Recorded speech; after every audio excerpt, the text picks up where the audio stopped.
Cela ressemble à une autre journée normale dans la ville, jusqu'à ce qu'un embouteillage fasse des ravages parmi les automobilistes locaux. Un homme d'affaires a soudainement arrêté sa voiture au milieu de la route parce que, pour une raison inconnue, il est devenu complètement aveugle.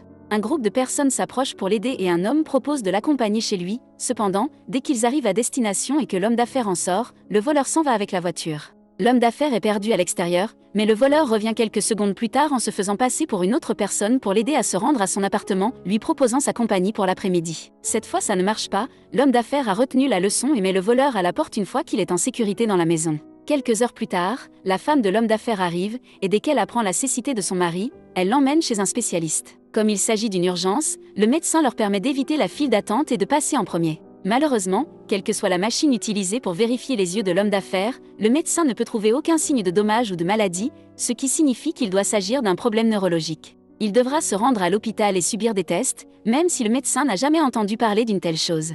Après le départ du couple, le médecin reçoit les autres patients, dont un enfant, une femme avec des lunettes de soleil et un homme avec un bandeau sur l'œil. Pendant ce temps, le voleur conduit la voiture volée dans la ville et essaie d'éviter la police, jusqu'à ce qu'il n'ait d'autre choix que de s'arrêter car lui aussi est devenu aveugle. Finalement, il se tourne vers la police pour obtenir de l'aide et lorsqu'un officier l'emmène dans son ancienne maison, son ex-femme refuse de le laisser entrer. Plus tard dans la soirée, la femme aux lunettes de soleil se rend dans un hôtel. Après avoir demandé à boire au barman, elle rejoint son client à l'étage.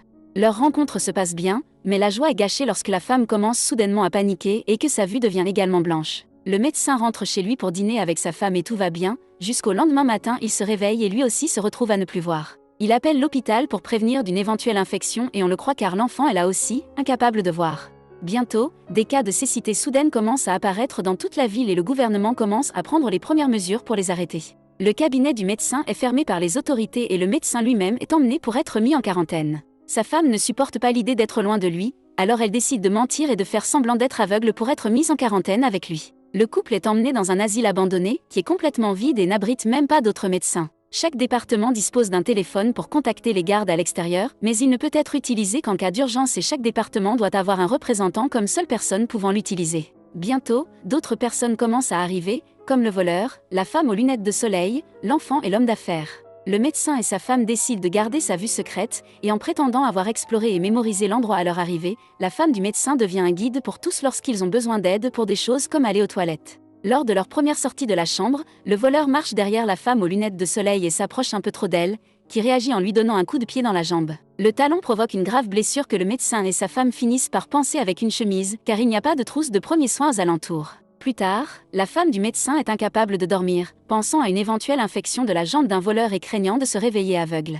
Le médecin essaie d'avoir des relations sexuelles avec elle, mais elle préfère se promener pour apaiser ses inquiétudes. Le lendemain matin, d'autres personnes arrivent et l'homme d'affaires retrouve sa femme, tandis que l'enfant se plaint que sa mère ne soit pas encore venue. Le médecin et sa femme essaient de parler aux gardes pour obtenir de l'aide avec la jambe du voleur, mais les gardes ne coopèrent pas, ils pointent simplement leurs armes sur eux et les renvoient dans leur chambre sous la menace. Quelque temps plus tard, ils reçoivent la première boîte de nourriture, qui est aussi mauvaise qu'une cantine d'école ou de prison, il n'y en a pas assez non plus. La femme du médecin essaie d'utiliser le téléphone d'urgence pour demander plus de nourriture et une trousse de premiers soins, mais personne ne répond à ses appels à l'exception d'un répondeur où elle laisse de nombreux messages. Les semaines commencent à passer et chaque jour de plus en plus de personnes infectées sont envoyées à l'asile. La femme du médecin attache un morceau de tissu entre les salles comme guide et le médecin est choisi comme représentant de la première salle, mais le maintien de l'ordre devient bientôt impossible. Comme tout le monde est aveugle, il cesse rapidement de se soucier de l'ordre et les gens commencent à errer sans vêtements et à aller aux toilettes au milieu de l'allée. L'homme d'affaires essaie de garder le moral en discutant avec sa femme depuis leur jeunesse, mais la femme ne peut même pas penser à des moments plus heureux. Un après-midi, la femme du médecin entend un bruit et découvre que l'homme au bandeau a sur lui une radio qu'il écoute en privé. La femme le convainc de partager la nouvelle avec tout le monde, car tout le monde veut savoir ce qui se passe dehors. L'homme aux yeux bandés explique qu'il ne reste plus beaucoup de stations, mais il a compris l'essentiel. Dans les premières 24 heures, il y a eu des centaines de cas, que le gouvernement a résolu simplement en envoyant les aveugles à l'asile et en demandant à tout le monde sinon rester à la maison. Ensuite, le public devait observer comment des spécialistes du monde entier se réunissaient dans des conférences au cours desquelles ils utilisaient beaucoup de mots pour dire qu'ils ne savaient pas ce qui se passait.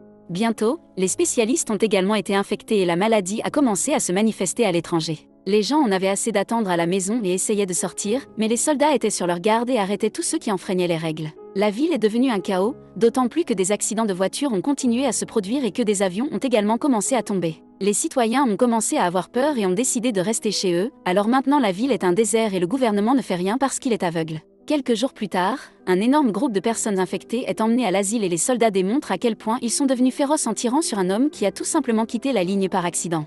Le bruit du coup de feu déclenche la panique et tout le monde se précipite à l'intérieur en se poussant sans se soucier de rien et même en cassant des portes. Le pire, c'est que les soldats ne viennent même pas prendre le corps. Espérant l'enterrer seule, la femme du médecin demande une pelle, que les soldats jettent au milieu de la cour sans bouger de leur tour. Comme la femme du médecin fait toujours semblant d'être aveugle, elle demande des directions et les soldats s'amusent avec elle jusqu'à ce qu'elle trouve la pelle et leur donne le majeur. Pendant ce temps, le médecin essaie de communiquer avec les représentants des autres services pour coordonner les enterrements, car 2 autres personnes ont été tuées, et il veut également discuter du fait que l'un des services prend plus de nourriture qu'il ne le mérite. Le barman se lasse d'entendre le docteur agir en chef et se proclame roi du 3e quartier. Son premier ordre est que son pupille puisse manger autant qu'il veut avant de penser à aider avec les cadavres. Plus tard, la femme du médecin va voir le voleur, qui a de la fièvre à cause d'une grave infection de la jambe.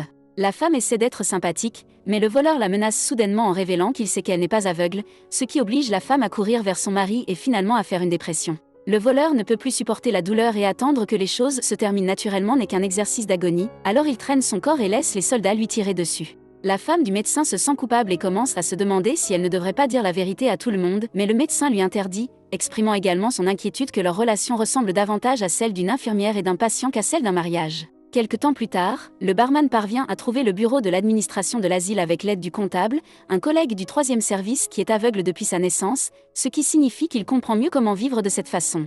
En utilisant le système de sonorisation, le barman annonce qu'il prendra en charge tout l'asile en tant que roi, et la première nouvelle règle est que les gens devront payer pour la nourriture. Cette règle n'est pas bien reçue et le chaos éclate bientôt près de l'entrepôt alimentaire, alors que tout le monde peine à y accéder, alors le barman révèle sa carte secrète. Il a réussi à garder une arme sur lui lorsqu'il a été emmené à l'asile. Avec un coup de semonce, il renvoie tout le monde et prend le contrôle du stockage de nourriture, annonçant qu'ils surveilleront toute la journée et menaçant de tirer sur quiconque tenterait de voler. Certains pensent qu'il ne joue pas le jeu, mais c'est trop dangereux quand l'ennemi a une arme.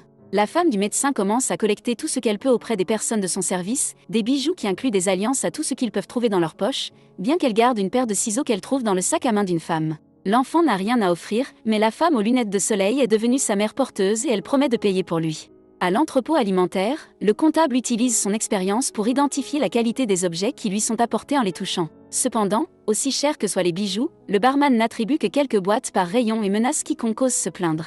Les gens se retrouvent à devoir partager les repas d'une personne et le médecin se tient à ses côtés, n'étant pas d'humeur à garder sa gentillesse en tant que leader quand il se sent comme un échec. La femme aux lunettes de soleil s'approche pour le réconforter, lui rappelant qu'il ne peut rien faire contre une arme à feu, et les deux finissent par s'affairer par terre. La femme du médecin les surprend alors qu'ils finissent, mais au lieu de faire une scène, elle le dit à la femme aux lunettes de soleil qu'elle peut voir, lui demandant de garder son secret et laissant sa culpabilité faire le reste. Une semaine plus tard, alors que tout le monde dans l'asile n'a plus rien à payer, le barman annonce qu'il acceptera le service des femmes en échange de nourriture. La femme du médecin sort pour demander pourquoi aucune nouvelle ration n'est arrivée, et les soldats expliquent qu'ils leur ont donné tout ce qu'ils avaient, donc le rationnement dépend d'eux.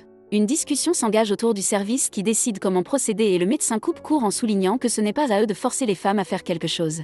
Si quelqu'un veut faire du bénévolat, elle le fera, mais il n'y aura aucun jugement ou pression de la part de qui que ce soit d'autre. Après mûre réflexion, l'une des femmes s'est portée volontaire, inspirant d'autres femmes, comme la femme du médecin et les femmes aux lunettes de soleil, à faire de même. L'homme d'affaires ne veut pas que sa femme parte et essaie de l'interdire, mais la femme lui rappelle qu'elle ne doit pas être traitée différemment et elle y va quand même. Le comptable récupère les femmes et les emmène à l'entrepôt de nourriture, où elles passent la pire nuit de leur vie. Les garçons sont féroces et violents et l'un d'eux va jusqu'à tuer une des femmes. Plus tard, le comptable vérifie un autre département pour trouver plus de volontaires, et il a même le culot d'aller au département 1 pour les féliciter d'un travail bien fait, même si l'un d'eux n'a pas beaucoup bougé. Il ne semble pas savoir que l'une des femmes était morte et ils l'ont quand même utilisée, alors la femme du médecin l'informe, le laissant sans voix. Toutes ces taquineries déclenchent la femme du médecin et elle emmène les ciseaux à l'entrepôt, où tout le monde est distrait par les femmes du deuxième service. Sans hésiter, elle tue le barman avec des ciseaux et entraîne les filles avec elle, tandis que le comptable se rend compte de ce qui s'est passé et récupère l'arme, mais aucun de ses coups n'atteint. En partant, la femme du médecin fait une annonce. S'il ne libère pas la nourriture, d'autres hommes mourront. Maintenant, elle sera celle à collectionner. Le médecin craint que cela ne déclenche une guerre, et il a raison, le service 3 barricade la zone et ne libère toujours pas de nourriture. La première salle se prépare à se battre et à réclamer ce qui lui est dû, mais avant de pouvoir faire quoi que ce soit, l'une des femmes décide de se venger. Il s'avère qu'elle a gardé un briquet caché dans sa poche tout ce temps et qu'elle l'utilise pour se faufiler dans la salle 3 et allumer un feu. Les flammes se sont rapidement propagées, tuant de nombreux hommes, et avant que la panique ne prenne le dessus, la femme du médecin les fait sortir du bâtiment. Étonnamment, personne n'est touché car les gardes ne sont plus dans leur tour. Les portes sont également déverrouillées, ce qui ne peut signifier qu'une chose, ils sont enfin libres.